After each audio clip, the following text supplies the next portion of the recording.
Hi there, and welcome to a very special episode of Fantasy for the Ages, where father and son, and occasionally some other people, sit down and talk about a fantasy book. I'm the son of that equation, Zach. And I'm the father, Jim. We're glad to have you with us for this very special live stream as we celebrate finishing the Dragon Reborn. Man, Woohoo! what a good book. Yeah, a lot of fun. Uh, Not that we're finished, we'll be going right on to the next one, The Shadow Rising, some of the It's a good favorite one. book for many people. Yeah, but these first three, pretty awesome. And I'm glad we have a chance to talk about it in a special way today, along with some guests who are with Mm-hmm. us today. But before we bring our guests in, Zach, I just want to know, as always, how are you doing? I'm cold. Um, Texas boy is cold? I mean, it finally got to like around freezing. So for me, I don't like that much. Have I lived in much worse? Yes. But also, am I currently sitting here with my legs completely wrapped up in a blanket? Also, yes. So that's how I'm doing today. How about you, Dad? I'm not so cold. I'm wearing shorts. I'm perfectly comfortable up here in the Pacific Northwest. Mind you, I'm not going outside. It's only 41 degrees, Mm, but it's not raining. So we're that's happy good. today. Yeah. Zach, what are you drinking as we gather for our episode today? Well, I figured since we were doing this one at noon, my time, that I would go light and easy. So I'm drinking straight bourbon.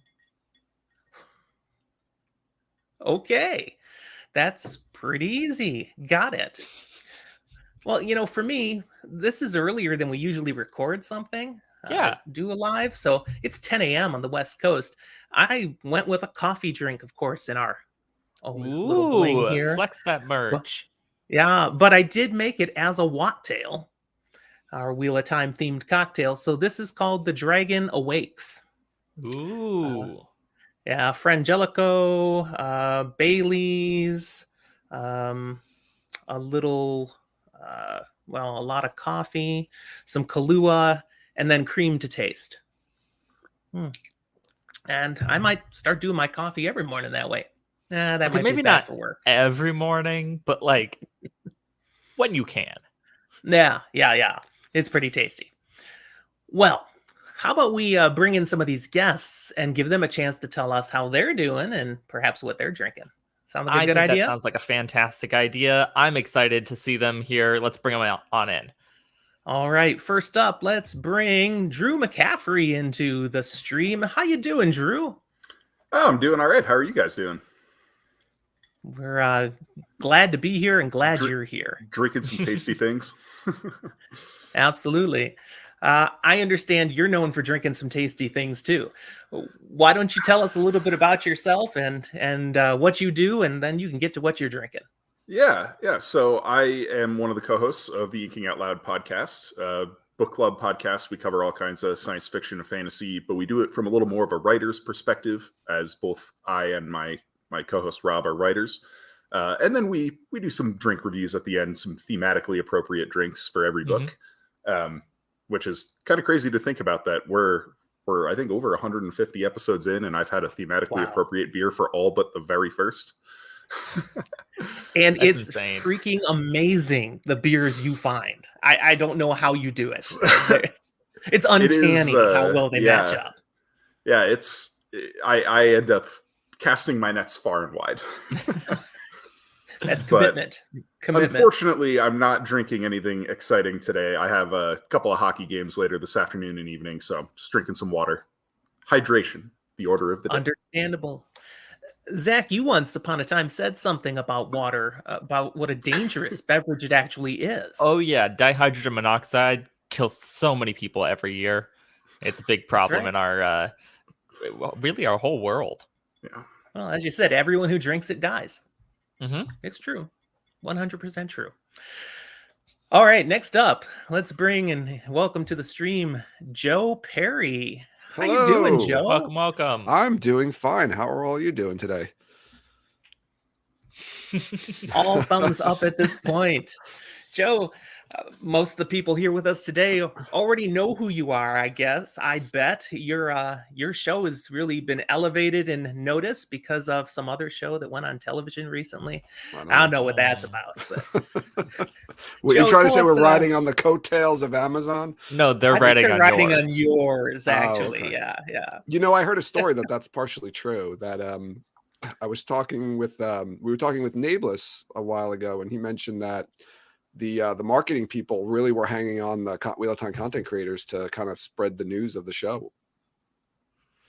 So And it's I true. think that worked pretty well. I think this Yeah. got a lot more recognition right off the bat from Mhm. season 1, episode 1. Yeah, But easing your the show news. definitely had something to do with that. So tell us about it. Yeah, so I am one of the 3 co-hosts of the Talk Around Riyadh podcast. We started about a little over 2 years ago, focusing really on the production of the Wheel of Time television show. We talk about news, castings, speculation. So where we love it, it actually is perfect. It's perfect for the Wheel of Time because that's what we love to talk about with the books is like speculation. So we do the same thing basically though from a show perspective, on different characters and actors that have been cast, trying to guess who they are. And then we also deep dive into characters from the books and how they'll adapt them and how they'll adapt scenes and locations to the television show. So, and then we did episode reviews, obviously, of course, when the show came out. I've listened to every one of your episodes. They're fantastic. Anyone watching, if you haven't found Talk Around Riyadh, go check it out. Well worth it. And especially if you've read all the books. It's just great to see the deep dives and the speculation. And if you want to hear, your banter is hilarious. Yeah, if you want to hear co-hosts significantly disagree on a lot of different things about the books and show, then you'll enjoy it for sure. All right. Well, Joe, are you drinking anything special today? I am. I usually don't drink at this time of the day unless I'm on vacation. But I figured, for the show, let's take out something nice for the show. So I have I bought this bottle for New Year's. We're going to our friend's house on New Year's Eve, and it got canceled because of COVID. Like my daughter had COVID, a couple other people had COVID. So we just canceled the whole thing. But I bought this nice bottle of single malt Mulvaney Scotch, 14-year Caribbean cask. It's aged in rum casks. So it's got a nice little sweet vanilla taste to it. Delicious. Wow. You're raising the standard on this podcast. That's impressive, Joe. Thank you. I know. Rolling that out. Woo! I'm a big fan of Balvenie. Yeah. They make delightful scotch. Oh, yes. Well, we have one more fantastic special guest joining us today, so let's bring him in. Alan with the Wheel Reads podcast. How you doing, Alan? I'm doing pretty good. It's been a busy morning, but been good. We are thrilled to have you with us. Another great Wheel of Time content creator. Why don't you tell us a little bit about your show as well? Sure. Yeah, I'm one of the 3 co-hosts of the Wheel Reads. I'm the veteran who has read the books multiple times. I have 2 other co-hosts, Ian and Chris. They're first-time readers. So currently we're on book 5, The Fires of Heaven, working through that. And yeah, it's been fun. We just celebrated 2 years of doing this. We have our 100th episode of recording actually on Tuesday. So it's it's been good. It's been fun. Absolutely. And that's what it's all about. We do this stuff because, it is fun. We enjoy digging into this content. We enjoy doing it with friends, and we enjoy being able to put it out there. So thank you to all of you who are joining us today live. That makes it that much more fun. We can see everything you're dropping in the chat. We can even see that you've got information from us in the chat, like Drew is explaining why his screen goes black once in a while. Because we have a 6th member of this podcast today. His lovely cat. Awesome. Oh, Zach, do you see in the chat? Yeah, I saw it. Not going to let us forget that, we have our 100th coming up fairly soon, too. And yeah. Don't worry, Emmeline. I'm not entirely sure what that means yet, but it is on the schedule as the musical episode. So we'll figure it out. That's happening. We'll figure it out. We like a challenge. Goodness. All right. Well, before we dive into our content here, we're going to spend a lot of time talking about the Dragon Reborn and the series so far. I do want to invite people to, if you like what you hear today, be sure to like this video. I invite you to subscribe to our YouTube channel. Those of you that are listening to this in the feed later on, like the podcast wherever you listen, and just help us spread the word, because we want more and more people to have some fun joining us for all we do. All right, with that little plug out of the way, let's move into some questions and some talking. Let's do it. So for each of you here, and this first question, I'm going to start with you, Zach. Oh, no. When did you first read The Dragon Reborn? Okay. I think I first read The Dragon Reborn like high school, freshman year of high school. It was when I Which went for you back. is not nearly so long ago as it No, is it's for like some of 8 us. years ago, maybe. But no, I tried getting into the books before that and couldn't, and then I tried again, and I got as far as through The Dragon Reborn. It wasn't until college that I actually finished the books, but freshman year of high school was when I finished this one. And how many times have you read it since? In total, I guess 2.5 to 3 times. One of those Man, times you're is like practically a rookie. bits and pieces, not all of it. I mean, I am only 22. There are plenty of people who are 22 and have read this book probably like 17 times. I'm not one of them. Okay. All right. My son, the noob. I love it. All right. Well, Drew, how about you? The Dragon Reborn. When did you first read it? How many times have you continued? So I first read The Dragon Reborn, I think it would have been June 2002. I was gifted Eye of the World near the end of 6th grade and just tore through them. And didn't really stop doing that until after A Memory of Light came out. I do not know how many times I've read this book. Probably in the 40s. I pretty obsessively reread The Wheel of Time when I was younger. So even though I haven't read The Dragon Reborn since 2012, I remember it pretty well. I should say so. That's a pretty high standard for anybody to try to reach. Wow, 40 times. I'm just realizing 40 times in just 10 years. So that's what, an average of like 4 times a year? Oh, well, yeah, I guess. Yeah. I mean, like I said, I obsessively reread these books through we middle believe school you. and high school. 40 times. Yeah. Yeah. It's my favorite series, and and I read it like it. That's fair.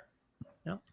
And as we're going through these questions, those of you with us in the chat, feel free to answer too. We'd love to hear your experience with all of these questions and your thoughts too. So just drop in, right now. How about you, Dragon Reborn? When did you read it?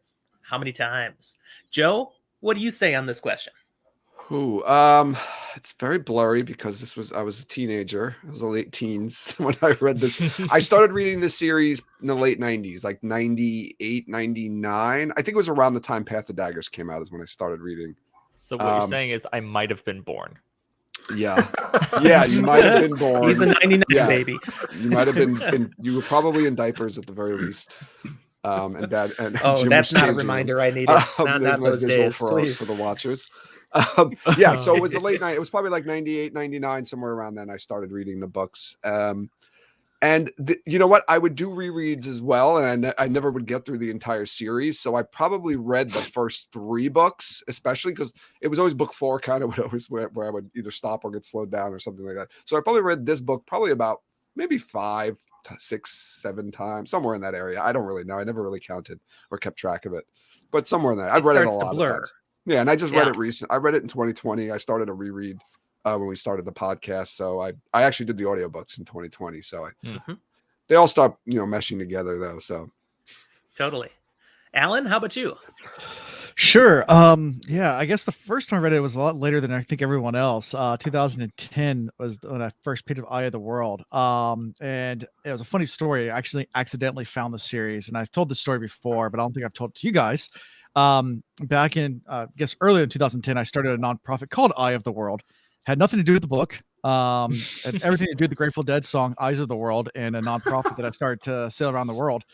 And I'm in Cairns, Australia, sailing around the world, and going to a bookstore, and there is Eye of the World on the bookshelf, and it's the name of my nonprofit, so I had to buy it and read it. And I did enjoyed it. So probably read Dragon Reborn because the next port I bought, the next book and the next book. So I was probably somewhere around the Gulf of Carpentaria, which is Northern Australia, probably somewhere crossing across some seas, reading it. So yeah, that was about the time I read Dragon Reborn the first time. I've read the whole series probably only about 5 times, so not nearly as 40 or anything like that. But probably read Dragon Reborn a lot more, just because the first 3 books I've gone back and read multiple times. And I don't know how many times it counts for the podcast, because we end up rereading chapters multiple times to prepare for the episode, so it counts as like 3 rereads at once, I guess. I don't know. It gets really confusing at that point. Well, Alan, if it helps, you definitely didn't read it latest here. Okay. Considering my first time reading it was probably about the same time Drew read it for the last time in about 2012. Okay, gotcha. Okay. It's one of the things we love about this series, though. Everyone has a story. You know, how they came about it, what it meant to them, how they fell into it, how many times they've gone back to it. And it connects with our lives and the different things we were doing along the way. I'm the old man of this group. I'm pretty sure I'm older than everybody else here. I found this series back in '95. And I was already 5 years into my teaching career at that point and had been reading other fantasy stuff. But, you know, you start your career, you're a little focused too. Teaching's a little consuming. So I hadn't been reading quite as much, but I just wandering into a Barnes & Noble, looking at the fantasy section as usual. Oh, there's these books with this big old name, Robert Jordan, on it, you know. And there were a few of them out already in '95. I liked where I could not just have one book, but have a few. So I bought the chunk that were available at that point. Took them home. Oh man. So binged through the ones that were out to that point already, and then kept going back to Barnes & Noble looking for when's the next one, because the internet wasn't a thing yet. We were not quite there. But so I read it then, I'd say in '95 for the first time. And I've read it about 10 times since. I mean, my most recent was, of course, we just finished it on our podcast. But I also did a full audio read for the first time during 2021. So started Eye of the World in January and finished late November with A Memory of Light. And that was so cool to experience them all again, because like you mentioned, Drew, I hadn't gone back to them since 2000. Well, when A Memory of Light was done, you know, and I hadn't touched them again. Me too. Yeah. So it was Same really here. nice to pick them up fresh like that. And whoa, yeah, even new insights. So I do want to take Okay. a moment here to point out from the chat, I think we have a clear favorite guest. Severian, the cat, is by far the favorite. I'm sorry. You all are lovely, but none of you are cats. Yeah. It's just near lunchtime for him, so he's being pushy. When did Severian first read the Dragon Reborn? I think he's probably, you know, read a little bit of the Wheel of Time over my shoulder. Reading by osmosis. If you take a nap on the book, it counts. He was just sitting on the book, so Exactly. Whatever's important to you, that's what the cat's going to sit on. That's how it works. All right. Well, my next question for today. After reading The Eye of the World and The Great Hunt, what are some things that struck you as pointedly different when you got to The Dragon Reborn as compared to those first 2 books? Kind of dig back in your memories there. What do you Big one remember that- shifted or changed?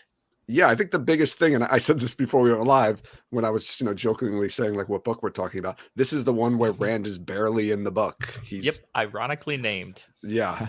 I think that's the biggest change, or the biggest, like, most notable thing, I think, when I first read this book. It's just like, oh, Rand is not even really in this book very much, yet he's on the cover, and it's called The Dragon Reborn. Which I find hilarious, because a lot of times we get first time readers that are looking at book titles. They're like, "Oh, well, book 3 is gonna be all about Rand," and you're kind of like smirking, like, Yeah, it's Not funny. The first really. time I read it, I didn't even really notice how little Rand was in it because I was just dragged along by the story. But the big thing that stood out to me was Matt points of view. Because We it's had the never first time gotten we Matt's get them. point of view. That's right. Yeah. yeah. And This we is our actually have first one. reasons to like Matt. Yes. I mean, yeah, Matt has was a some punk. field Yeah. actor. Just an annoying character. Yeah, he I really don't opens agree up it in was this book. annoying. I mean, maybe a little, but like little paranoid, little too He was snarky, frustrating negative. in the Great Hunt. Yeah, Mhm, like so mhm. untrustworthy of Rand, and like he was abrasive. I'll say that he was abrasive in the first. That's a good word. Now, And getting, you go back. Oh, go ahead, Alan. I said not getting into book spoilers after this one, but this is the last book, I think, where Robert Jordan was using the same format for the first 3 books. It was kind of this hero's tale where you're falling on this quest and there's an end goal that you're trying to fight a big baddie at the end. And then this is the final one of that. So they're the same big bad. I mean, I guess we're talking about this whole book. So yeah, the same bad guy in the first 3 books finally gets fridged or iced at the very end of this. Finally. Yeah. Oh, but is he? But is he? Good point. And to that end, when I first read them, I read these first 3 and then I stopped. I didn't go back for another couple of years before I went back and read the whole series, and it kind of worked. Yeah, I knew there was going to be more. There was more there, but while each book was its own self-contained story, this felt like it could be a trilogy. If it ended here, I could look for another trilogy or something later, something that was more an expansion on the story, but this was a good story. And the next book is really where it goes to be something different, more. Yeah, really opens up. And it's a great point you make, Zach, because you finish each of these first 3 books and there's a satisfying ending. I mean, there's still clearly more to be known, but the story ended, and good. Yay, satisfying. You get to the next books. My wife is reading The Fires of Heaven right now. As she was working through The Shadow Rising, which is a much longer book than any of these first 3, she's like, I might need to take a break after this one. I mean, this has been a lot of Wheel of Time. But by the time she finished, she was like, heck no, where's that next book? It moved right into Fires of Heaven. Because again, it doesn't have such a wrap up at the end. It's like, clearly you must move forward. I still can't get over the fact that she's even reading them. So the fact that she wants to and is continuing onward. Yeah, it is a very different, kind of structure after this one. But it cracks me up because I remember when I first read The Eye of the World, and I knew my uncle and a couple of my cousins had read them, and I was talking to one of them. I was like, how are there 9 books? Which at the time, Winter's Heart was the most recent. I was like, how are there 9 books? He's already killed the Dark One. and then he just kind of laughed at me. And he's like, you should keep reading it. And, Raffo, as they say. Yes. Yep.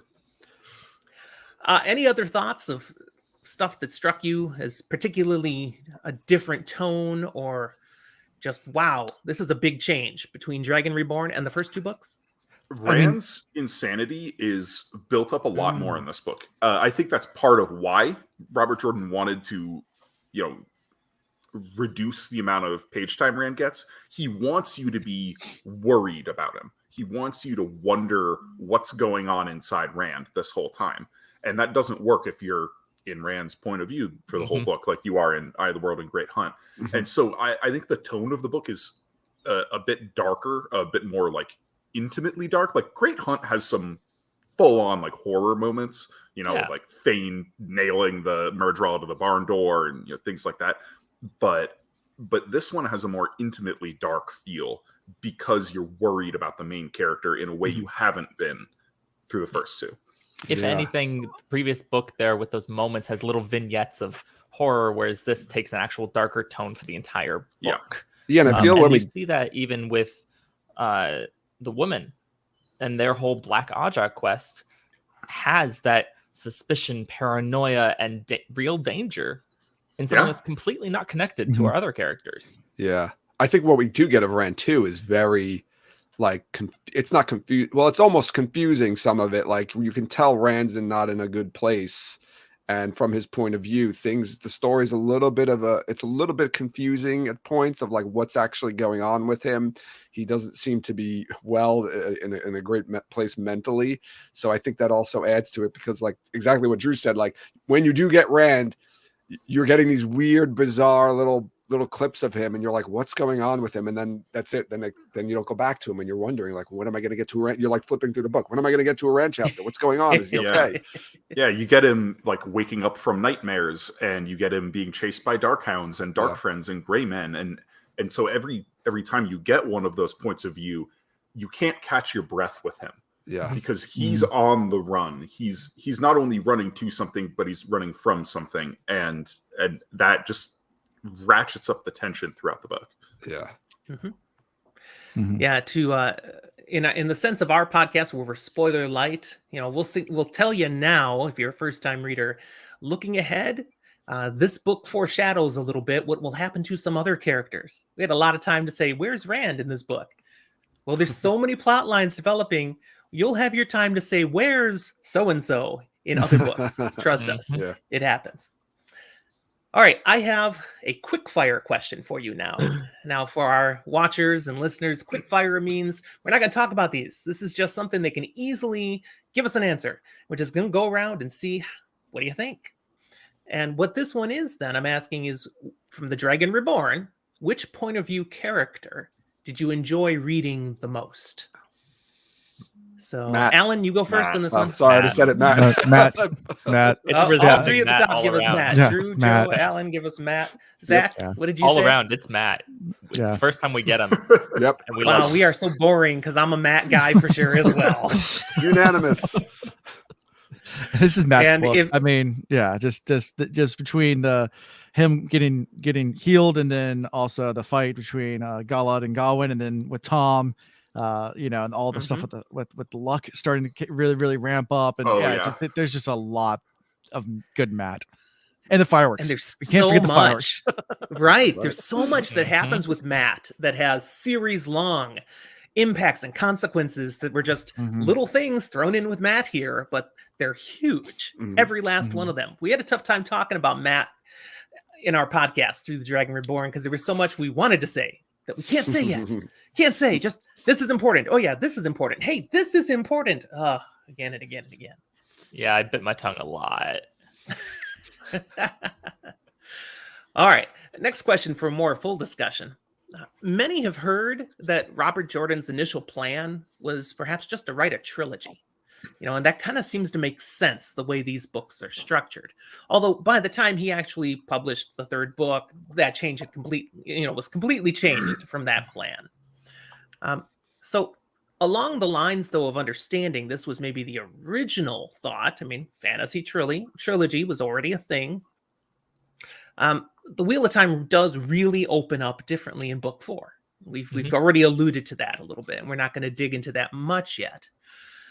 But the question is, what elements of the world building that does happen now in the Dragon Reborn that Robert Jordan did manage to slip in have really significant additions, impacts throughout the rest of the series? Again, without telling why, just for a first-time reader particularly, what was emphasized in the Dragon Reborn that they definitely don't want to forget about?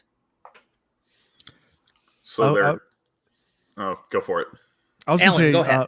This is probably really small in this book, but it definitely way later. It's important. Aludra gets introduced, and she's the one that has the fireworks and gives the fireworks to Matt. So one of those. Yeah.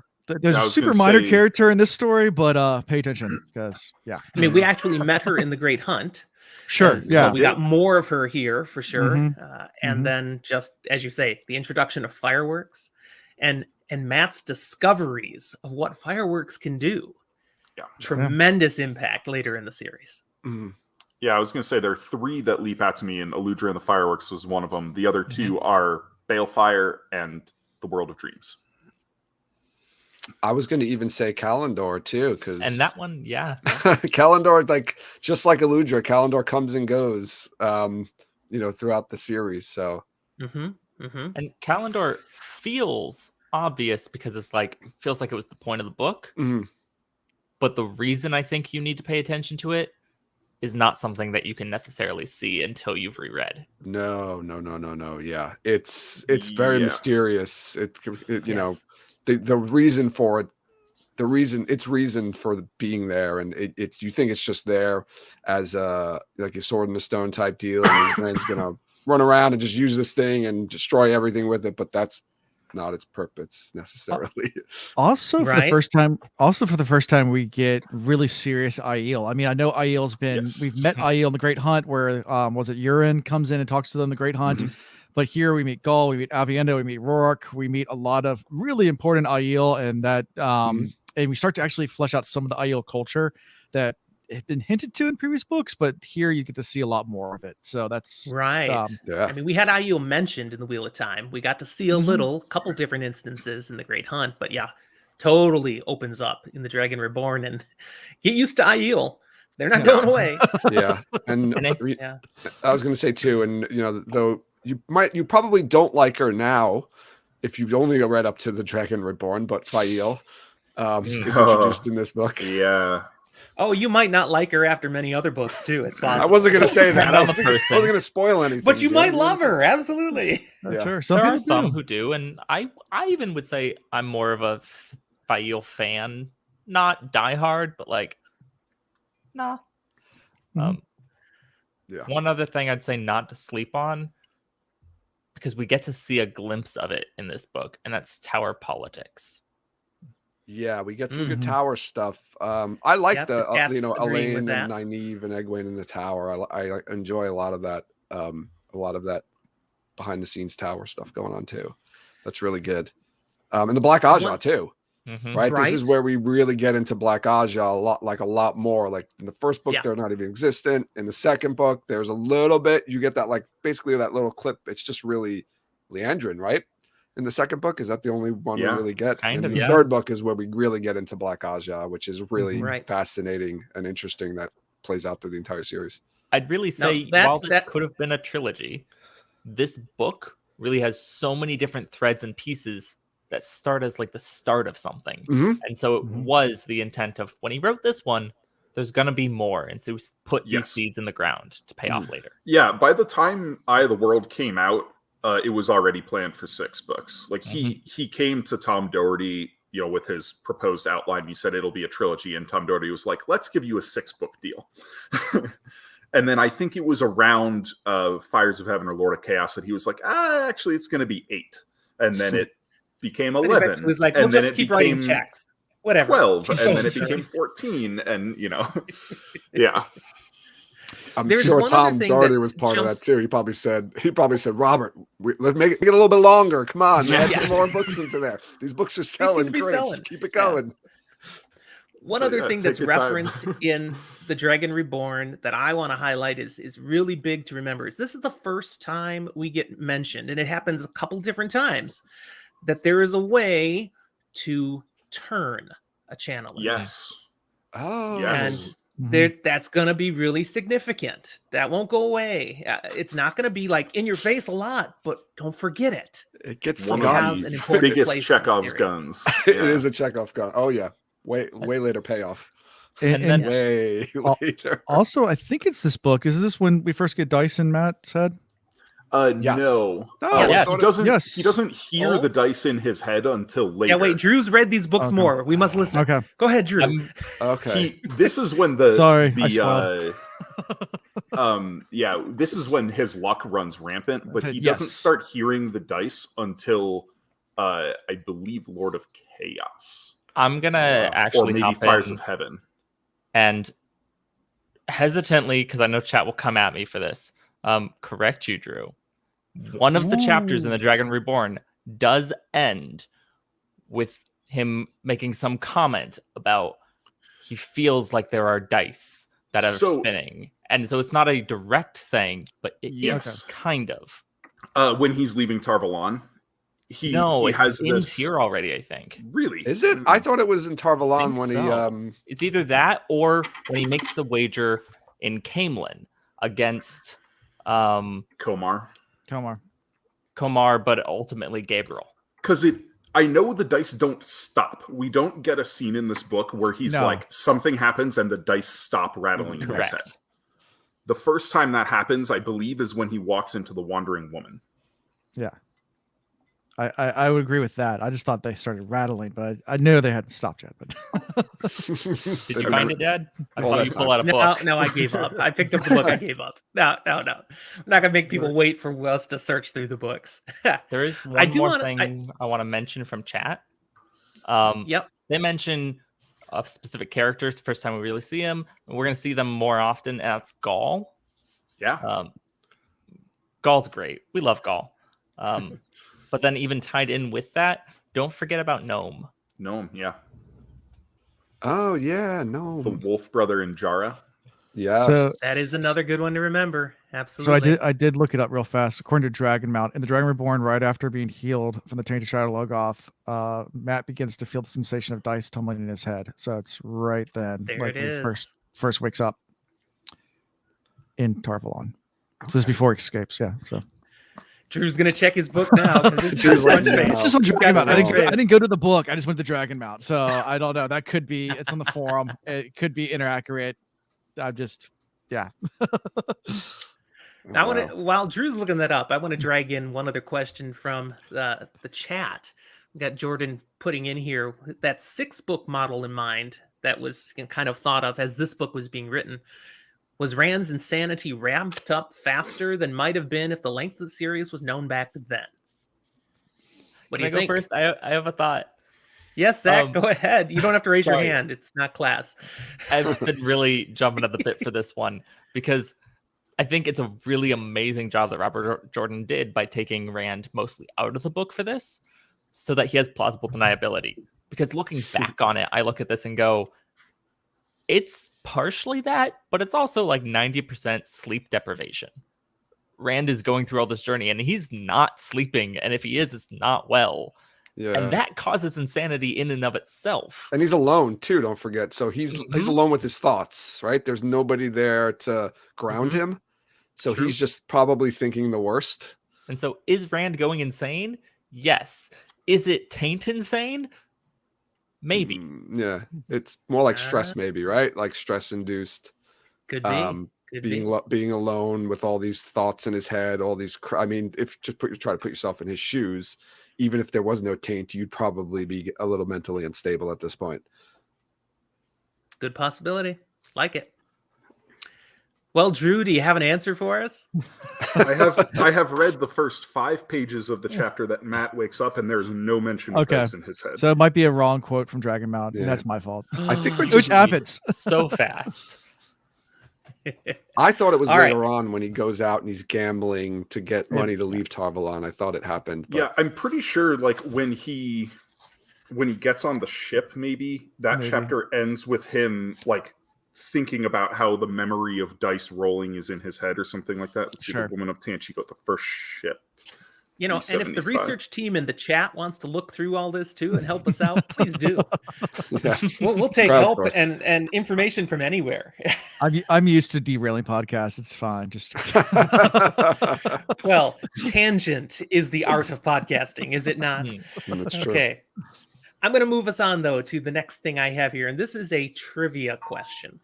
So we're going to have a couple trivia questions here. And chat, you're welcome to jump in with an answer, too. But for our guests here today, and Zach, you're included in this because you don't know the answer, you need to have something to write on. So if you don't have a piece of paper or something with a pen or something you'll be able to hold up to the screen. You came to the wrong please person. do. This is where I D&D.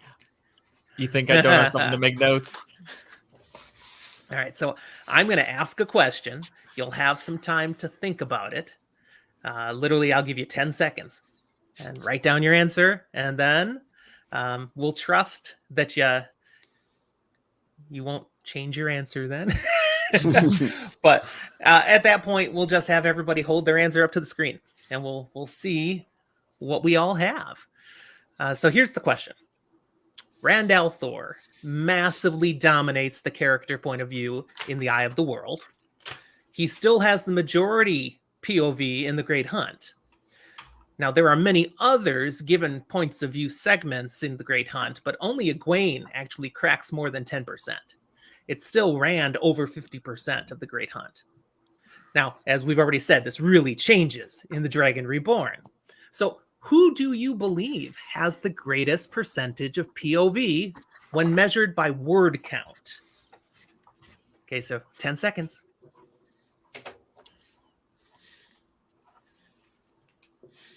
Drew's like, Looks like Drew everyone's loves done trivia. writing. Drew, I mean, we were at Jordan Con, and Drew, you won the trivia, didn't you? I know I've seen this. I also know I'm not necessarily going to get it right. I have no idea. I'm just Okay. guessing on this one. And I'll give credit. 99% The statistics, this is really close on who it is. The statistics I took from came from a Wheel of Time wiki at what.fandom.com. Okay. So hold up your answer. What do you think? And we'll try to make sure we can see.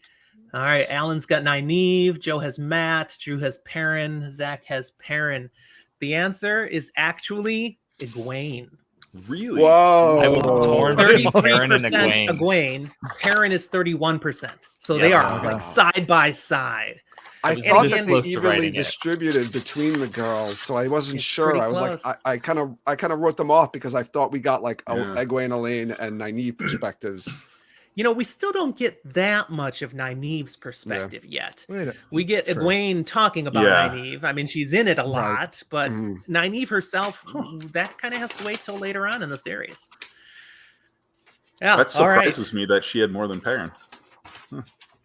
I put wanna them say- about equal in my head, and so it was I flipped a coin basically. Yeah. We did have 3 in the chat who nailed it. So good job. None of us got it, but way to go. I'll take it. Chat will always know more than us. That is Yeah. just a Yes. constant in life. All right. Next question for us to talk about here then. I'm pretty sure we've all watched season 1 of The Wheel of Time on Amazon now. What's that? That's a given, right? Yeah. Okay. Never seen it. Speculation has it that the second season will cover elements of both The Great Hunt and The Dragon Reborn. What is one element of The Dragon Reborn you really hope to see in the TV show? And what is one element you'd be happy to see eliminated or adapted beyond recognition? So you can answer both of those right away. You can just throw an answer to one or the other right away. What do you really want to see from The Dragon Reborn? And what do you hope to not see? I want to see the infiltration of the Stone Tier with Matt, with them climbing up the side of the stone with Matt and Rand and the Aiel. I want to see that. I want to see Matt kick some ass with a bow. Oh, the Cowan and Galad scene, Yes. man, that would be So great. Want to see that? I think I want to see Gaul and Perrin fight the White Cloaks. I'm not sure they're going to keep that, but Hmm. I like where we are in the show right now. Perrin has reason to hate the White Cloaks, but the White Cloaks don't have as much reason to hate Perrin as they do in the books Mhm. because he doesn't kill 2 of the children for killing Hopper. Mhm. And so we need something from the other side to make that series long conflict really drive. Although, if you go with the perspective that Valda is not dead, that he was just wounded in the TV episode, Mhm. he saw Perrin as something not human, something evil, He did. and this man obsesses. So that Yeah. alone Yeah. could have the White Cloaks driven to chase down, hunt down Perrin. Yeah, I think they could play If- up to that part in the If they wolves. do that, yeah, but like Valda, if they make Valda Perrin's opposite instead of Bornhald and Bayar, if they completely write them out, they're going to have to dramatically change Galad's, because Valda can't be dealing with Galad and, like he can't, like.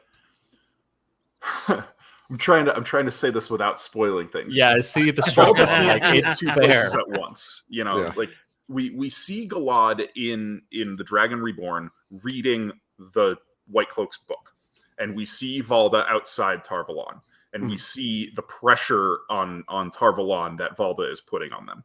Mhm. Perrin is not part of that, and so like Perrin needs the White Cloaks for his character arc, and I'm not sure how they can make Valda do both of those things. I think what you could do is right, we can still get Jeffrey Bornhold dying, right? Like he does at the end of the Great Hunt. Yes. Mhm. And that could be blamed on Perrin by Fane, right? It's Fane, I think, right, who plants that seed and It's Jarrett Byar. oh, it's Byar, yeah. Yeah. And Technically. I'm sorry, it's Byar, yeah. So He's we obsessed can at maybe that get point. Fane doing it though. So Fane plants that seed, and we could still get Dane Bornhold, and we could have Fane whispering in Dane Bornhold's ear that Perrin was responsible for his father dying, and we can still get that, Bornhold versus Perrin. So Possibly. something Okay. I'm okay with them leaving out. And I've hinted at this before. I'm okay if Fail gets left out of the next season. I don't think she should be left out, period. But I don't think it makes sense to Perrin, his arc, and having had a wife who died and being so important to him, to have Fail already in season 2. That's going to be crazy how they do. Yeah, that's so tough. I That's don't a know what point. they're doing with that. You I can't have him just expect kill his she's wife gonna- and then The the first- next season he's all into another woman. They can really condense our cut out the first third of the Dragon Reborn, where they just sit in the mountains Mhm. and not really doing Mhm. anything, getting messengers. Although That there are only some really works if they choose to, again, can't spoil the future, but if they choose to leave out a major story plot that involves one of those guys he's hanging out with in the mountains. Are you following Yeah, me but they there? could- they could- Somebody they could doesn't move go that. with them. Yeah. You and I I think they- talked, Dad, about Soldier. having potentially the big battles at the end of book 2 and book 3 being one big battle. And if that's the case, somehow, I don't know exactly what they would do to do it, but kind of condensing that into one fight. The aftermath from it with that one character that you're speaking of could kind of be there. Mm-hmm. Yeah. I'm referencing, of course, the one who's not Uno. The other one. Yeah. Well, he's cast in okay. season 2. Okay. These guys. Yeah, he is cast in season 2. Massima's All right, so they not have a new to have character. He's been in the some books. elements there, but yeah. Hmm. Tossing Now- back to our previous question, we do have Emmeline saying she found a reference to Matt's head dice in chapter 52. He could feel the dice tumbling inside his head. That's down in tier, right? I Uh, said that, yeah, right? it's got to be. Mhm. That's got to be 52. It's Chapter gotta be tier. 52 is, yes, in search of a remedy. Yeah, when he's looking for a... But it doesn't Way to go, stop. Emmeline. Coming No, through it for never us. stops. Finding something. Yeah. You're right. It doesn't stop. I think I remember now my reread, Mhm. like it's reading the dice start, and I'm waiting for them to stop, and they never stopped. I just was like, did I miss that? I'm just really glad to Maybe not they- be crazy on that one. Maybe they stopped during a loud explosion, and therefore he was distracted and didn't notice. Fireworks distracted him. All right. One thing I'd like to see eliminated, not in episode 2 or 3, is any more tidal waves. Oh wait, they weren't in the Dragon Reborn. That's right. But no more tidal waves, please. None. Hated that. Hated that. I can't. We're not going to go into that now. Yeah, We have a so different episode. We talk about that. I have a possibly controversial one that I think they can easily cut. Okay. Okay. Matt's gambling sequence in Tarvalon. I think that works way better inside his head as a Mm-hmm. limited third person point of view than it would on screen. It's better Like- on the page than the Yeah. screen, unless it's done through like a weird fever fugue montage that lasts all of 20 seconds. Exactly. Mhm. To like Okay. some upbeat music, a Matt gambling montage. And Jim, not to mean to go back, but if the Shan Chan didn't put a tidal wave, then how are they supposed to be the watchers of the waves? But They could do like a they could do like they in the The Hangover. watcher they of the could do a- wave. Of They could do a gambling montage like they did in the Hangover, or something Mhm. similar to that. Yeah. Let's get the White Stripes playing in the background and Matt gambling. Have Look, all the if it numbers doesn't- like going on. Yeah, the numbers go if back. it doesn't make us feel like we've taken something, did they really do their job right? Okay, let's move on to something else here. I'm sure glad the Shan Chen took out that little girl. Okay, never mind. I gotta let go of it. Gotta move on. We're gonna play a game. Okay, time for a game break. Now, people in chat, you can play along with this too, but the rest of us, we have to ignore the chat. Don't look at the chat because you don't want to see the answer. But this is where you're going to need your die. We're going to play a little game of unscramble, where I'm going to put up a scrambled word up on the screen. It might be a phrase. These will all be things drawn directly from the Dragon Reborn. Okay, so it could be a person, it could be a place, it could be a thing, but it's all something of some significance in the Dragon Reborn. Okay, so you're each going to have 3 turns as we work through it. So when it's like Drew's turn, the rest of us don't say anything, but you can be trying to figure it out in your head. And you get 10 seconds to say what you think it is. When 10 seconds is up, if you haven't had the answer, the rest of us can blurt whatever we want. Okay, so everybody just try. There are no points and lots of points for this game. You can all win and lose, and it's all funny points, and nothing matters. We're just going to have some fun. But the order that these are in, I'm going to tell you, honestly, absolutely, some of these are fairly simple, and some of them are mind-blowingly hard. And the order is all preset. So the die determines what order you're going through these now. Okay. So you each have a die. Now, I invited our guests to bring whatever die, a D6, a D20, whatever they had, and we're going to roll these. And the highest number goes last and works our way backwards. So, you know, Can I roll a D4? Got to make whoever gets the lowest is going to end up going first. So, what did you bring to roll, Drew? What do you have? Who do you have? I have a D10. All right, see, so he's got a pretty good shot of being in the middle of the road. Anyone have a D6 with them here for this? A Right pretty here, common die. right Okay, Alan's got a here, yeah. D6. Zach, you've got a D6. I brought a D4. Joe, Trust oh, me. D4. You tricked me, Jim. You tricked me. Joe, what do you have? What are you rolling I have with? I have a D30 here, everybody. All right. You 30-sided gotta die. you gotta hold that up. I'm pretty sure most people have not even heard of a D30. Look at that Right. thing. 30 But it sides. does still have a 1 on it, so you might my end up gosh. being, playing, This was a playing 30 early. on it too. So I'll right, be so- kind to Joe. I'll roll a D20 to balance it out. thanks. Zach. All you gentlemen, please roll your die. We're gonna hear the rolling, rattling in our heads. Oh but my it will God. stop. I rolled a 4. Did you roll a 30? I rolled a 4. All right, rolled a 4. 6. Oh, Alan got a 4. So I'm last at an 8. I got a 6. All right, so we've got Zach, Drew, and now Joe and Alan. You got to roll again. It's just to okay. decide which of you is third, which of you is fourth. 22. 3. All right, so Alan, you're third. Joe, you are definitely last. There was no other way Well, that was happening. Second. Oh man, I should have just came out with the coin and said I only have a D2. Sorry, I have a Mobius strip. I'm rolling a D1. Yeah. All right, so again, Zach, Drew, Joe, Alan. That's the order. No, I said that wrong. Zach, Totally Drew, backwards. Alan, Joe. No? Yeah, but backwards though. Alan, Joe, Drew, me. Yes. Alan, Joe, Drew, me. Got it. Okay, I'm going to move you into the screen that way so I can remember. Alan, Joe, Drew, me. Well, you, Zach. Zach. Okay. So I'll show you what this looks like now, everyone. I'm going to add this to our view. So There get we this go. right. We We can all get 10 see it. seconds on our 1, and then everyone else can just blurt. It says out unscramble. something. Oh, sorry. Did I win? Alan wins. Okay. So once the word appears, Alan, you have 10 seconds. And I'm going to be using the little counter that I see on our screen that says live. I'm just going to watch the 10 seconds tick along on there.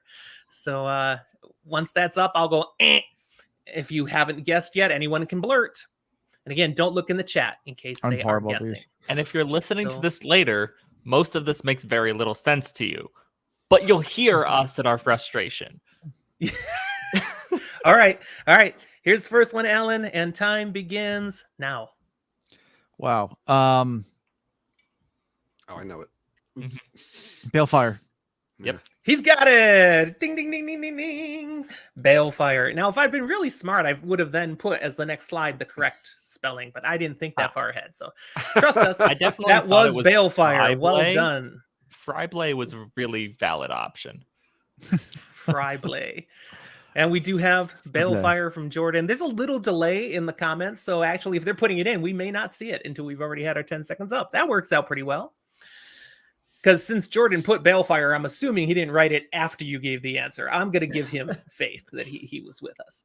All right, Joe, you get this next one, and here we go. Holy shit. Holy shit is not the correct answer.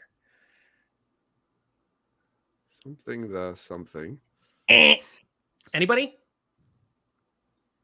I'm working on it. I'm looking at the chat to see if anybody gets it here. It is a place.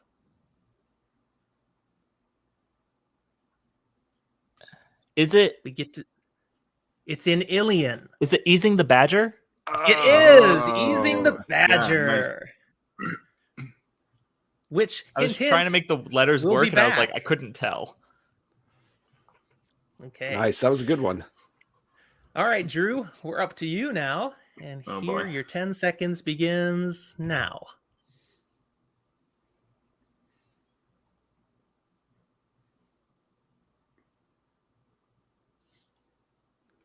Anybody? It is a person. Jarrett Bayar. No. That's what I No. thought too, but yeah. So It's female. Are the letter numbers correct for each word? Yes. least? Joya Joy Bayar. Yeah. Yes, one of our Okay. Black Aja sisters. I was trying to make it work where like the letters in the first word were scrambled from just that word, and the second, And but that they're is scrambled it. across both words. No. Yeah. They are correct. Yeah, because Joya, the Y is in the second word, but the Y is in Joya. So like it's a complete scramble. It's not a scramble within yes. the words. Yeah. Correct. Yeah, correct. it took me a But second. But I gave you the right number of letters. You did. I gave you that. Thank so you. the 5 letters, 4 letters. I probably should have Yeah. clarified that. This might be the Question. only one where I mixed it like that. Like I No, didn't do the that last one teasing the was. badger. That But was it? Yeah. I don't think so. Yeah, it was good for easing the badger. I think Um, easing the badger was right. Yeah. Question: Anyways. Is Joya Bayar in any way related to the other Bayars? Like Do Jarrett we know Bayar? that? Yeah. Different Think spelling. So Oh, okay. um I can't tell how it's spelled here and now. They might I have think it's changed their spelled name the same actually. when Joya... they came over from I don't know. Oh yeah, Oh, no, maybe you're right. it is. Different Maybe it's spelling. a distant cousin. I don't know. All right. Let's give our next one. This one is for Zach. Oh no. And we have 10 seconds starting now.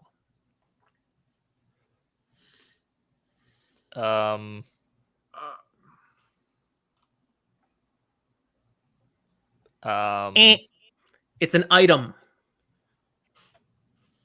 It keeps looking like Hedgehog. Hogedian. Hedgehog is it. Hedgehog, That's correct. the hedgehog. A rather significant item. Alan, we're moving back to you now. Oh, Everyone that's gets 3 good. of them. So here's your second one. Starting now. Profit. No, that's not T.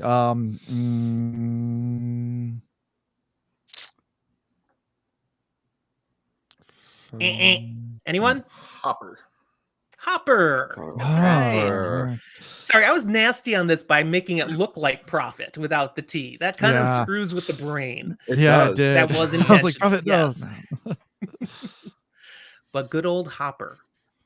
We might want to remember Hopper for future books. He I mean, he might be maybe. around. Yeah, might be significant. Who knows? Poor All right, one. Joe, here's your next one. Go for it. The Traitor. Nope. Yeah, it's clearly the Traitor. I got it. Anyone? The Darter.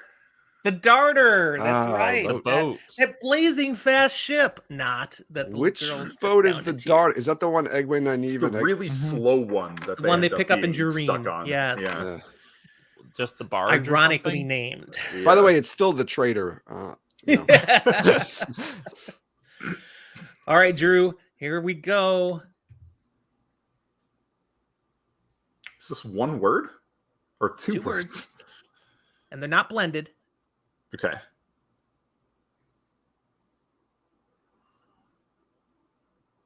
Anyone?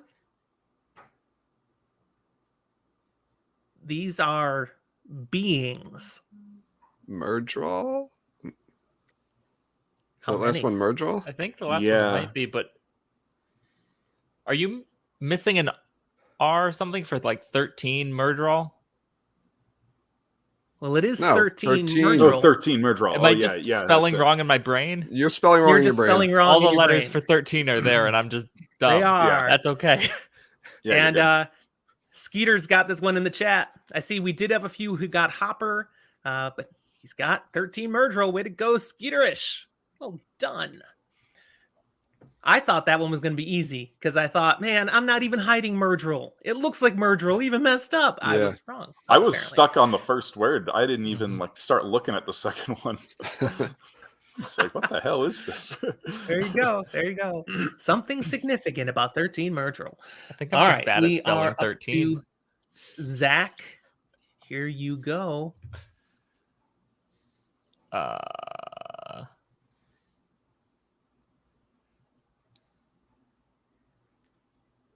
Nope. It's a person.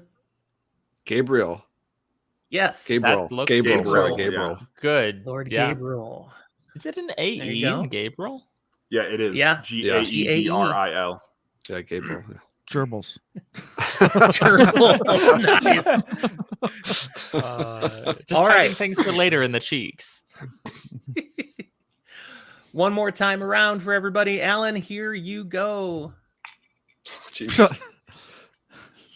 Got it. The, No. of never the Yeah, I got it. yeah. Mistress Anyone? of the Kitchens. Kitchens. Yes. we got there. I kept thinking Yes. Mistress of the Ships, and I'm like, it's not ships at the end there. Mistress of the Chickens. Yeah. I do kind of see chickens there. So, Alan, it's a lot easier to keep thinking when everyone starts going, I got it. I got it. Yeah. I got it. Yeah. So easy to keep I mean, thinking. is it I'm like, intentionally heckling? Maybe. yeah. Your brain just starts going, man, you're an idiot. All right, Joe, your last one. Here we go. Oh. No, I keep seeing swore there. Frick swore. Kirk swore. Anyone? It's an item. Or items, actually. Anybody in chat? Anybody got it? Fireworks. Yes. Oh, yeah, yeah. It is. Fireworks. Nice. Pretty significant one for this book. And maybe more. All right, Drew, here's your last one. You really went to great lengths, Jim, to make these look like words already. Thief catcher. Yep. He nails it. Nice, Yes, it is. And thank you for noticing, Joe. I was trying to make it kind of tough. Yes. You were hey, mean. It's in your brain. That's and then you okay. can't straighten it out. But thief catcher it is. Nice. We cannot overcome Drew. All right, Zach, your last one. Okay, so this should be easy, right? But like, will I Should get it? be. Nope. I know Nice it. and short. I think. Oh, it's Zareen. There he gets it. Zareen. A name Which that we I will refuse to ever think not of hear her much as. after. I Yeah, we like could've how had you fun on made the podcast. Did you purposely make Fail look like a Nazier? No, but you bring to it what's in your head, I guess. Yeah. Because clearly you want us to think that Fail is a Nazi. Jordan did get that one in the chat, so good job. All right. Let me pull those out of there now. Good job. Good sports, guys, playing along with us here. It's a strange All way to right. spell Mandarb.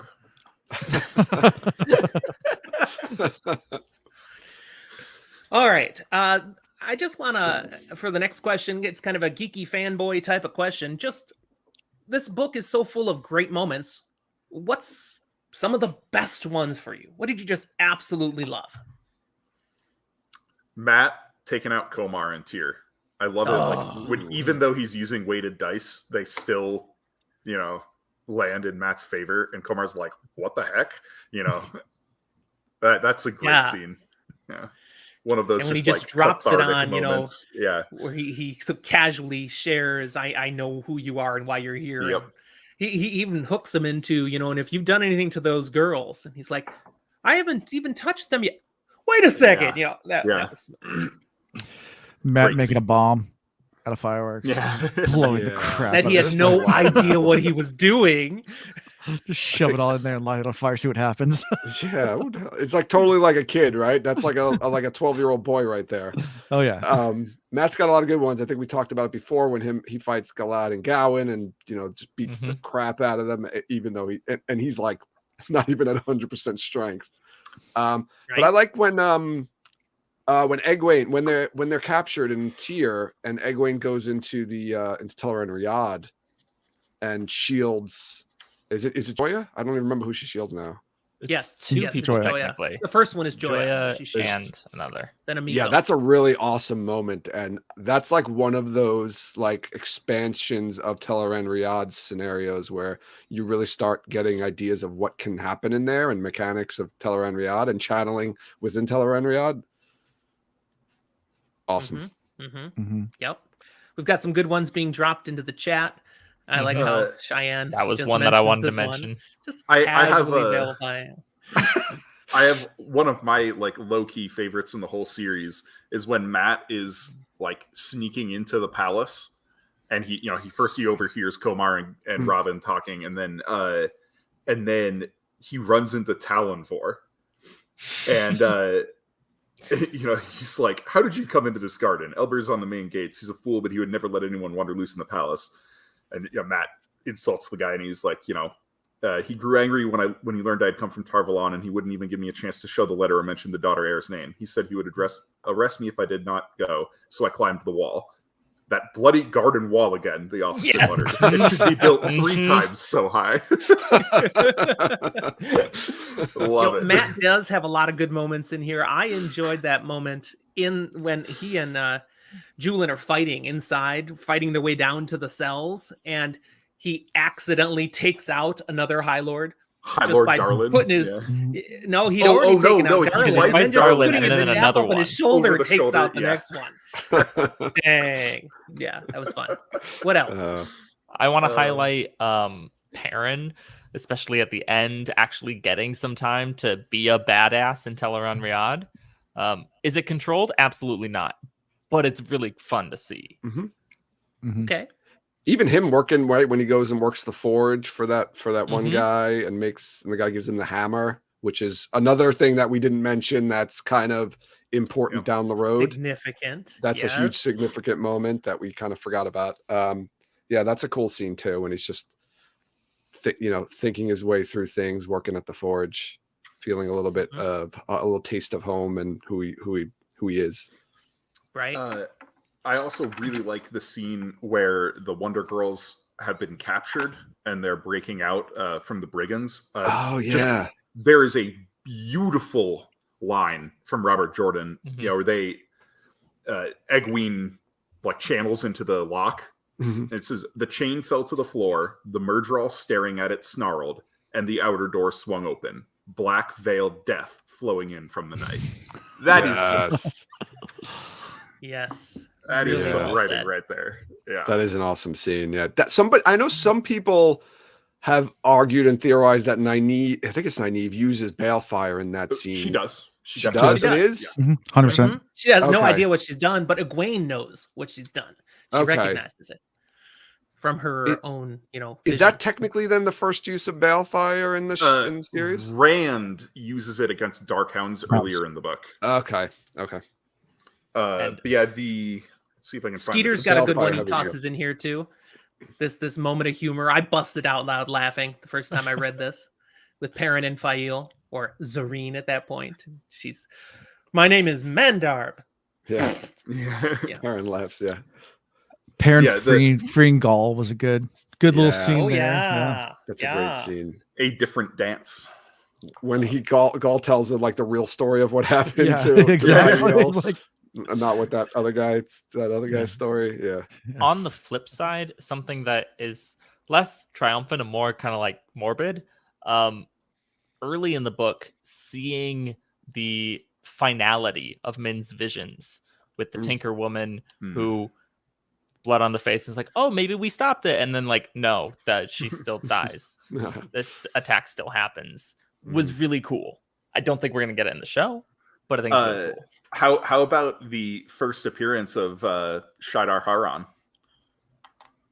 Shadowharan beta version shows up to talk to Jakeem Carradine at the beginning of this book. Prologue. The prologue. See, there's so much in this book, and it's like trying to remember all of this. You know, the Yeah. stuff that Boris. happens with Sheriam and Yes. having a gray man show up. in Oh, her that's right. The whole bed. gray man That's in the early in the tower. book, you know? Yeah, that's a really Yeah. great scene. Yeah, I forgot about that part. That was this book. Okay. There's That's so a really much. cool scene. That's one of those cool, like, It is. mystery, like those tower scenes. I love those tower scenes because it's like reminiscent, and I won't say reminiscent because I guess that came out beforehand, but it kind of reminds you of a little bit like Harry Potter type when they're in the tower, and it reminds you like then when they're in Okay. Hogwarts. It's like got a very similar vibe to that. And it's like, these three young new women in the tower, and they're kind of discovering all these things that are going on around them and like trying to solve mysteries. It could almost been its own spin-off. Like you could have done a whole spin-off of like Egwene, Nynaeve, and Elaine in the tower solving tower mysteries. That's So is the White a Tower sorority Hogwarts? yes. Yeah. But this really highlights the fact there's so much else then that happens in the book. You almost forget that tower stuff was part of it because it just gets so important, significant, epic, but that stuff was really important. So you have to remember we get a everything. test too. Do we get an Yeah, we get Egwene's accepted We test. did. Yeah, We did. yeah. Yeah. Mhm. That's another And huge she one, gets too. that dream Terangrial from Varen. Mhm. There's some Mhm. real deep significance in that scene that you don't Yeah, realize first she time you uses read it. She uses it at the end of the book to Mhm. go into the Mhm. world of dreams and She- basically rescue themselves. She Mhm. tests it out earlier and runs into Lanfear. Like, Mhm. Oh, the old Little woman, right? Sylvie. In the Sylvie. stone, Sylvie. Yes, yeah. like there's all So kinds much. of stuff in this book. So much. Yeah. Yes. You All right, get a little let me shoot the another Varen, our second quick fire question at you here. So this is a real easy one. We're not going to go into any long talk on this. Just what is your thought? And you can all just blurt out your answers and fight for the screen time. Perrin ends up saving Fail. Okay, Mhm. He's hurt. She's naked and traumatized. Do they end up comforting each other? Yes. And yes, that's a euphemism. Before we see them again in the next book, what's your headcanon? Because yes. it's not like- expressed in there. Just I don't in that think they whole do gap of in time? that scene, but they definitely do between that scene and the beginning of Shadow Yep, Rising. That's what I'm 100%. asking. They're sharing a Yeah. bedroom at that point, Yeah. right? Yeah, Yeah. they're living together. Yeah. Okay. Yeah. Not but everybody definitely catches not on that to scene. Yeah, I believe They're totally good. Yeah, they Perrin don't is do it the right first there one in that to, scene. Hey. Yeah, Perrin is the first one from of the Immense Field 5 to lose his virginity. Good for him. You can argue Yes. Matt. don't in the think- books. You don't think Matt maybe Yeah, in the had books, gotten for around sure. a little? You don't think Matt before they even left Evansfield at some point? He was a I player. thought they- Come on. Matt thought they kinda fools implied around in the with books. girls a lot, but Melindra Kiss was and Matt's tickle? first. Was she? Okay. Oh, Yeah. Yeah. Oh wow, yeah, I guess so. So I think that whole scene that you're talking about, Jim, I think that's definitely going to be in the TV show, and they're going to make that a real. Oh yeah, they can't scene. leave that out. They might wait till season 3, though. My opinion. Yeah, they could. Possibly. Oh man. All right. Another question for us here then. We mentioned many times now, we get very little Rand point of view in this book. But one of the moments along his journey to Tyr is when he kills that woman and her retainers, including the hidden gray man, which first time I read the book, I didn't catch that. I did not know what had happened there. It didn't click. I got it the second time. Really? I'm like, oh, yeah. I was confused. Mhm. I didn't understand. That's a gray man. So that's my kind of question. The first time you read it, did you catch that? Did you understand what had happened? Or did you think maybe Rand was just completely losing his mind at that point? Because that's what I thought. He was going nuts. That's all that was. What was your experiences? No, I caught it. Yeah, I mean, the first time reading it, I got the gray man aspect because he counted them out, and there's an extra one. Yeah, and it was right after we have like a whole big explanation about gray men with Shiriam in the tower. And yeah, like I was always really kind of confused by the fandom's outrage over that scene where I was like, it was obvious she was a dark friend. Like, she had a gray man. The shadow has been chasing and trying to kill Rand the whole time. He's like off the beaten path. He had just had this dream where like indistinct shadows are coming at him. Like, I never understood why people got so like up in arms over like, oh, Rand just murdered 12 people, 13 people. It's like, well, they were about to murder him. They were dark friends. Like, it really makes a difference whether you caught it or not as to how you perceive that section for sure. I definitely I caught the gray man, but I also, because I caught the gray man, were these people dark friends, or did they just have a gray man that was hiding within them? And so, honestly, I haven't read it closely enough going back since to really analyze and feel committed one way or the other. I don't know whether or not they're dark friends or not. Early in the morning, there's no reason any like real merchant would be traveling at like 1 a.m. off the main road with a bunch of armed retainers. Like, but there's no good to add layers here, though, Rand then counts up the bodies as he's, come on, this is a little nuts, as he's lining them up, all bowing towards him. Okay, it's a little disturbing. He's surprised to find one extra body, which implies he didn't know about Gray Man. He just went off and slaughtered these people. No, I mean, you could read it that way. There, wrong, and so the wrongness. I was like, it's the Gray Man. Yeah, see, but he had just had a dream about being attacked by like the shadow.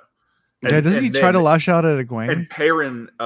Yes, he did. And Perrin warns him in the dream. And then Rand wakes up from that. And he's like, so he's in the mindset of the shadow is attacking me. He's just been warned. And he wakes up, and then boom, in the middle of the night, sketchy armed people are showing up. And it's like, I can never convince myself fully that this is confirmed.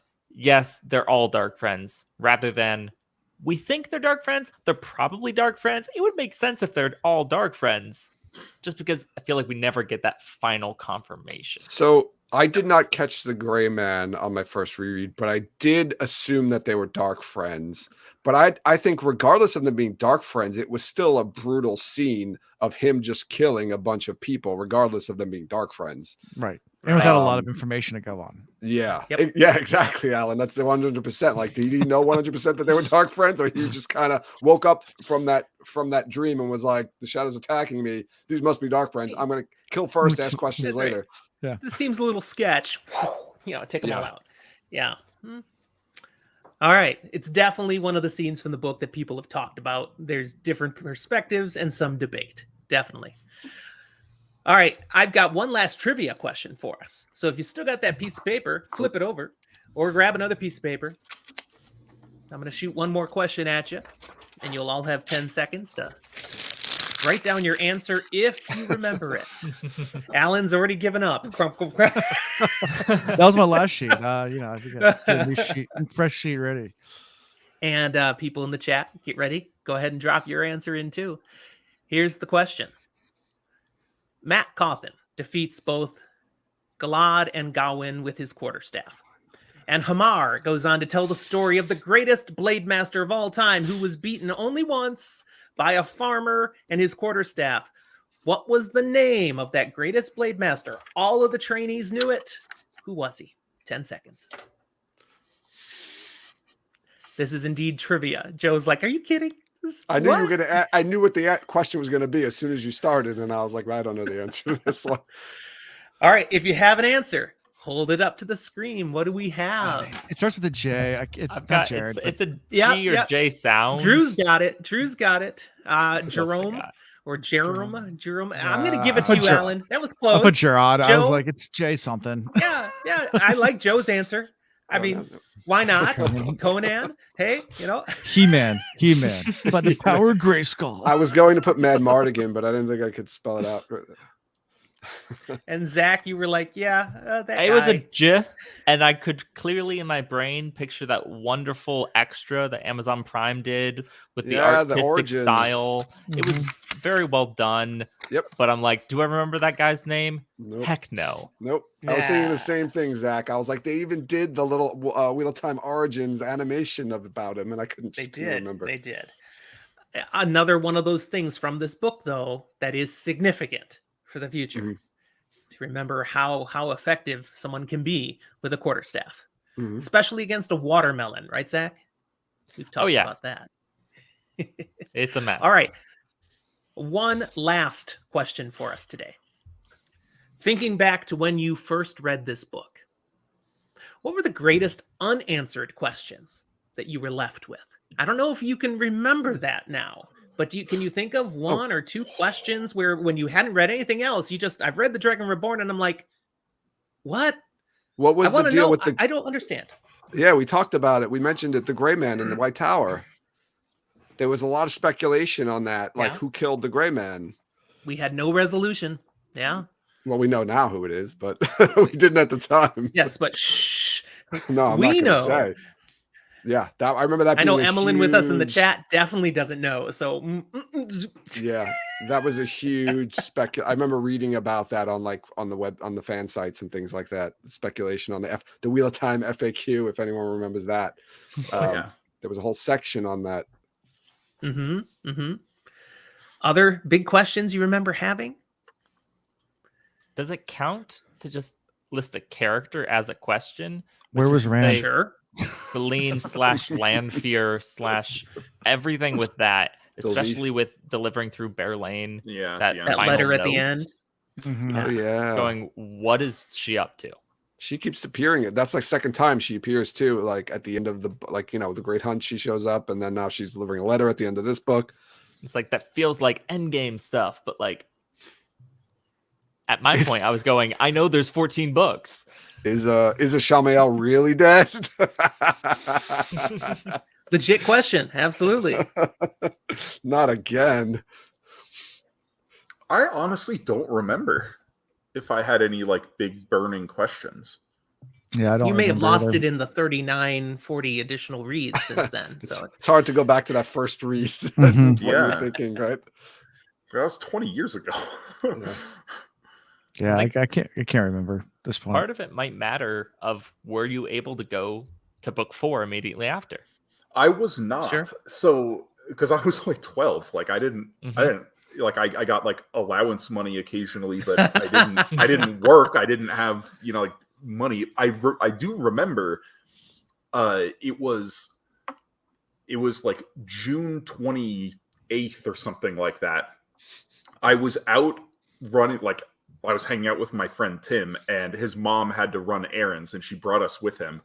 And she was going to a store that was right next to a Barnes and Noble, and I went into Barnes and Noble while she was doing that, and she came in to find me, and I was like, I had picked up The Shadow Rising and started reading it, and she offered to buy me the book if I could promise that I would finish reading it, and I was like, well, yeah. And she's like, how about this? I'll buy you the book and you don't have to pay me back if you finish reading it before the 4th of July. And I read it in 3 days. And, wow. and so like, I will never forget that. But I did have to wait a couple of weeks because I couldn't afford to buy the book, and the library didn't have it. And it was like, it was really frustrating. Now Drew started to stinketh over those 3 days. I'm Yeah. guessing there was I no I had to- time given for hygiene. Yeah. You can take a bath and read while you're I- taking a bath. It was I had to wait- summer, so like I had a lot of reading time. I had to wait for the next port. Yeah, because in the middle of the ocean, they don't have Yeah. Oh, bookstores, so sure, that's- sure. There you go. Yeah. Yeah. Yeah. There's some good questions that the chat's dropping in. I like this one from Emmeline. Why is there so much time between Lan and Nynaeve? Oh. Okay, questions. The light blinded fool. Is Rand going to kill Gabriel or Samael next? Is Mhm. that what's going to happen? What's going on? Where are we going? There's a debate about that for sure. I mean, technically, Rand didn't kill Bilal, so Mhm. No. No. Yeah, Rand through the first 3 books, 4 Forsaken have been killed, and Rand only killed one of them. 2, Yes. One. kind of. Agenor kinda burned kills himself Agenor out. killed himself, but also it's debatable as to whether that's he killed himself entirely or he did it because of Rand. If Rand wasn't there, would it have happened? It's possible. Yeah. It's possible. But Could yeah, and Rand then be brought Balthamel is up on killed by the Green charges? Man. Could Rand be brought up on charges for killing Agenor in the present day? Possibly. Oh man. But yeah. All right. Well, great discussion, guys. Really, thank you for being with us here today. Just enjoying talking about this content again and giving our listeners and watchers some things to think about and to enjoy. For those of you watching here, again, we encourage you to like the video and subscribe to our YouTube channel. Find our podcast and follow us wherever you'd like. But especially, we love to interact with people. I know all of these great content creators do as well. So find us on Twitter. We're pretty active there. And you can find an invite link to our Discord server there on Twitter all the time.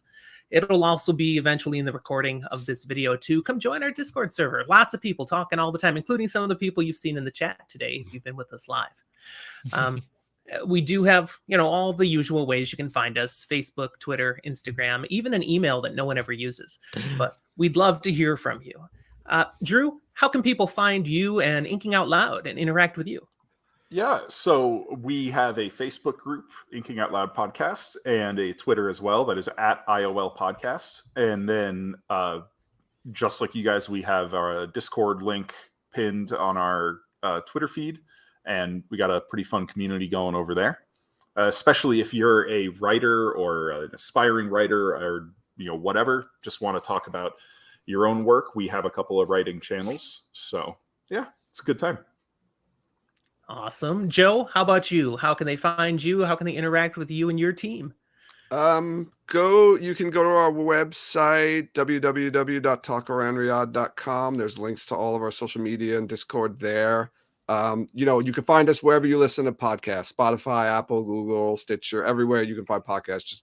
Just search Talk Around Riyadh, and we usually put our links to all our social media in there as well, so you can always go that way. And Alan, how about you? How can they find the Wheel Reads?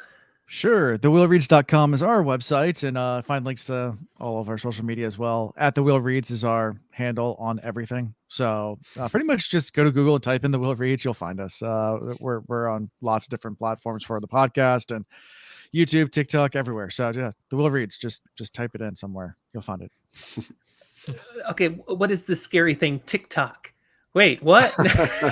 I haven't gone there yet. No, you're too old. Yeah, it's a rabbit hole. Alan.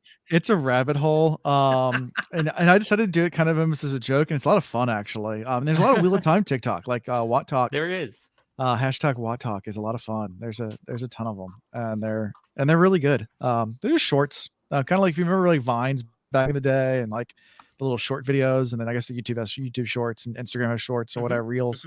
It's very similar to that, just little short videos. Fantastic. All three of these guys have great content out there. I do encourage you to explore. I'll be putting links in the show notes here for this YouTube video, as well as when we drop it on our audio feed. So make it easy for you there. Look for them, click, and go straight through. But you guys are talented with the internet. Go find them already. Good stuff. And fun people to join. They've all, like I said, have Discord servers. I know I'm on all three of their servers too. It's fun to interact with all the different fans talking about Wheel of Time. We just love this stuff. And we tend to talk about a bunch of other goofy stuff too. Zach, any last things you want to say, toss in here, or anything I missed? I didn't mention Patreon. You could certainly mention that. Remember you missing anything other than if that you enjoyed this and our other content, you can absolutely find our Patreon or merch store and support us that way. We really appreciate any and everything that you do. All right. Well, thanks for being here again, you three gentlemen. Thank you for taking the time, being guests with us today. You made it a special episode as we got to celebrate how far we've come and all the content we've covered. Thank you. Thank you. Thank you. Thank you. And thank for the rest of you, oh, hey, absolutely. It's been a blast. Yeah. Thanks for watching, everyone. We'll talk to you next time.